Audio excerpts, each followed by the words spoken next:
Amici che ci state seguendo, guardate quante specialità abbiamo oggi qui. Questa è la caponata, diciamo, la stessa, quella fatta con calcio. Daniele, cosa abbiamo allora oggi qui in questa tavola? Allora abbiamo la bruschetta col patè di olive, delle olive farcite alla contadina con cipolla, carota, sedano, aglio, diversi pomodoro, tantissime cose di questa ricetta contadina. Sapevo che è la ricetta della mamma, quelle olive. Della mamma, della nonna, bisnonna, diciamo è una ricetta proprio tradizionale di famiglia. E qua abbiamo un carpaccio di zucca con funghi cardoncelli, anche questi di produzione aziendale. Del pane cunzato con pomodoro, acciughe e ovviamente l'olio nostro, della focaccia con provola delle madonie, anche questo presidio slow food, e miele di cardo, anche qua il cardo perché è quello che si presta meglio.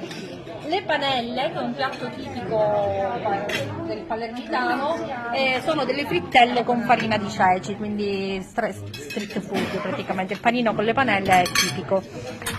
Questo invece è un arrosto di maialino cotto a basse temperature, quindi condito con olio, prezzemolo e carotine. Qui abbiamo la nostra caponata che abbiamo preparato in live poco fa, quindi con la mela cotogna. Mele cotogno, olive e poi le basi della caponata che sono cipolla, capperi e carotine in questo caso.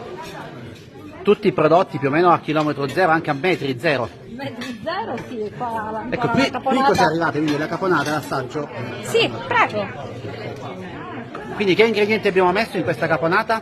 Cipolla, carota, capperi, olive, sedano e la base abbiamo utilizzato le mele cotogne perché è un prodotto di stagione. Ma, diciamo, la ricetta si presta benissimo con le melenzane, con i carciofi, con la zucca.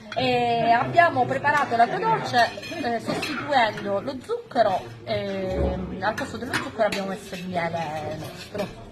Bene, grazie Daniele, allora non A resta voi. altro che assaggiare tutte queste specialità. Grazie. E allora voi intanto fateci sapere da dove ci state seguendo, noi siamo nelle Madonie, siamo esattamente a Castelbuono e qui c'è un piatto ricco che Valentina sta preparando. Valentina, cosa hai messo già nel piatto? Intanto le olive schiacciate, poi la zucca che non so esattamente come è cucinata, ma adesso lo scopriamo. E poi assaggio anche la caponata di mele cotogne che è stata L'ho preparata. presa anch'io, ecco, vedi qui.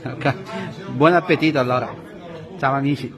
Queste sono alcune delle eccellenze che trovate in Sicilia.